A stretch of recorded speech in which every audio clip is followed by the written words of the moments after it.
ఆయన వస్త్రంతో ప్రతి బంధకాన్ని చెప్పేస్తాడు. ఆయన అభిషేకం ద్వారా ప్రతి బంధకం చెప్పబడుతుంది. ప్రతి చీకటిని పారదవుతాడు. దేవుని వెలుగు, దేవుని మహిమను నీ జీవితంలో అనుగ్రహిస్తాడు.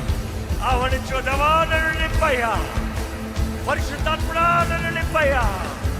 Fill me right now. నన్ను పరిశుద్ధపరచు, నన్ను పవిత్రపరచు, నన్ను శుద్ధి చేయి. క్రీస్తు రక్త ప్రోక్షణ నా పైన ఉండాలి. ప్రతి దినము నా జీవితంలో చేయబడాలి.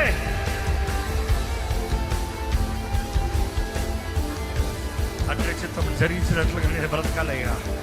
తండ్రి, నువ్వు వాగ్దానం చేసిన నీ ఆత్మ నాతో ఉండాలి. నువ్వు వాగ్దానం చేసిన నీ పరిశుద్ధాత్మ వరమని నేను కలిగి ఉండాలి ప్రభా. పరిశుద్ధాత్మ ద్వారా నేను ఫలించాలి ప్రభా. నా జీవితంలో కావాల్సిన స్వస్థత దయచేయి, విడుదల దయచేయి, జయము దయచేయి. ఇదిగో నీవు దేవుని ఆహ్వానిస్తూ ఉండగానే